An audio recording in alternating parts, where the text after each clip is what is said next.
back to the channel, guys. All right, got some parts sitting over here. Y'all remember that I think that was either 200 or an Avenger. They had the coolant leak, and I wanted to expose you guys to how I use a coolant pressure tester. Okay, the objection behind it is to pressurize the cooling system to help you find a leak, and that's exactly what that tool did for me. Okay, I pumped it up and built up pressure in the cooling system, so the weakest point in the cooling system would show up. That will then in turn alert me of the leak. Okay, well, in fact, watch this video right here. I put a little piece of it playing right now, but I don't know, guys. This was like a month ago, so he had to give me a refresher course. I'm like, which one are you talking about? Well, this is where it's leaking from. Now, guys, I've already said you can reuse these if they hasn't been overheated or warped, because it's made of plastic. You don't know, so a lot of people do not even gamble, because basically the sealing is going on. This is how it sets. The sealing is going on by the thermostat, guys. Okay, you got a thermostat. Yeah, let me take one open. Hold tight. All right, so like a lot of the sealing, or most of the sealing, because this just sets onto the side of the engine, the block. So the sealing is basically done by the thermostat. All right, so there's an O-ring that's going to go in the tube. They go here. Where did I have it? Oh, I don't want to lose that. And it's going to be an O-ring that go here, and of course the big thermostat go right here in the front. So it's a two thermostat setup, guys. And then you know the heater hose is attached to here. All right, both heater hoses. This is a good time to flush the heater core while you're at it too. It's right there in your face. Just blow through it, stick it on the other end, and reverse flow flush it like I did on this car. Watch this video right here.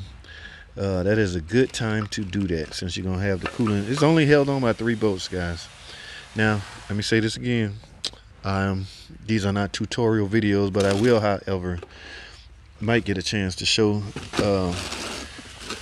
I think I might already. We'll see, guys. So let me go bring this car in, and yeah. Oh, I got an upper radiator hose, guys. These will break right here over time. They just get old and just snap. I don't know. So preventive maintenance, I got them a brake hose. It's gonna come with it's an upper radiator hose assembly. It's gonna come with a new radiator cap. Oh, and when doing coolant, you're gonna need doing cooling system repairs. You're gonna need coolant, right? So I got 2 gallon of 5-year coolant, and I'm gonna flush the existing radiator out, guys. We use Valvoline to do our flushes. Okay, I'm gonna flush the radiator out. Before I drain it, I'm gonna try to flush most of all the trash out of the cooling system, and then make the repairs, and then refill it properly, bleed it. I'm not sure this car has a bleeder port, so what I tend to do is just remove the sensor that go right here. That is a good, perfect port to bleed the system. In other words, don't install the sensor until after you have bleeded.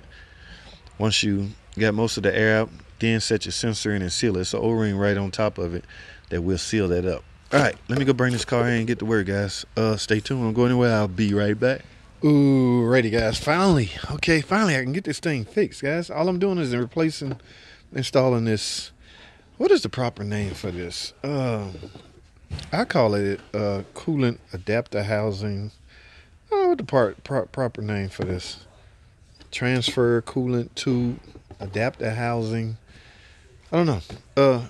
Anyway, it's leaking. All right, here we are, guys. You can see, yeah, it's still a little extra coolant falling here, guys. I can't. Y'all know my thing about tutorial videos, right? Okay, so I'm gonna prop the camera up somewhere, and y'all could just watch me do it. And it's pretty easy, guys. 3 bolts. See these 3 holes right here? 10mm bolts going through these. All right, just pull it off. Take all your hoses off. Remember, all the sealing is done from the 2 thermostats and this seal right here. Okay, and I have an O-ring for the tube. All right, so let me prop this camera up. I don't have much time. I want to get this done fairly quickly, so y'all just stay tuned. All right, let's get it.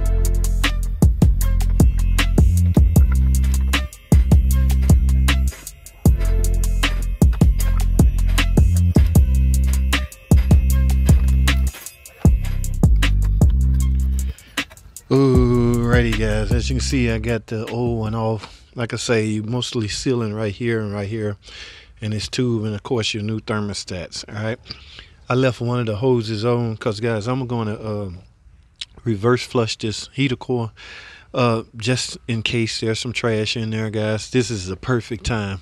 Now I didn't upsell this, I didn't sell this service, okay? So I'm not fixing the heater. You know, I'm not charging to fix the heater. I'm just doing a good deed. I'm going to go ahead and reverse flush the heater core just to see if it's stopped up. If it's not, good. Okay, I'm just going to run the water just like I did in this video. Again, watch this video right here where I spoke about the need to do that, why there's a need to reverse flush your heater core. Okay, there over time, just restrictions will accumulate, and especially if y'all using that additive stuff that go in the radiator to stop leaking, all that. That stuff is not good for your cooling system, guys. It gets in there and clogs up everything. Okay, now why this leaking, I don't know. Again, it's made of plastic. Okay, here's the old one right here. Quite frankly, the seals could be just worn out. In fact, the seals right here is flat. Okay, so there's no sealing going on at all right there. Okay, and of course the other one go right there. But at any rate, only reason I do not chance these is because they're made of plastic, setting up against that aluminum head or aluminum block, and there's a chance that it could warp. Okay, if you're fighting for money or your finances in trouble, you could easily probably get away with just the O-ring and the new thermostats that actually seal this up. One of the thermostats is in here, so I'm going to unbolt this and reuse the housing on the new one. All right, and I'm just going to transfer the old tube to the new housing. Guys, that's all I have. I don't want to bore you with this simple video. I know some of you guys pretty advanced, some of you guys are beginners. I understand both sides, so I want to make a medium video. And again, I apologize because I can't do a step-by-step tutorial. I'm not set up to do that. Please forgive me. Hopefully what you saw will direct you, you know what I'm saying, direct your path. Okay, I'm working on that though. All right, that's all I have, man. Let me finish this job. No need to record. I'm just going to reverse the removal procedure to put the new one on. All right, yes, fairly simple. All right, guys, that's all I have, man. Thanks for watching, man. Comment, subscribe. I'll see y'all in the next video.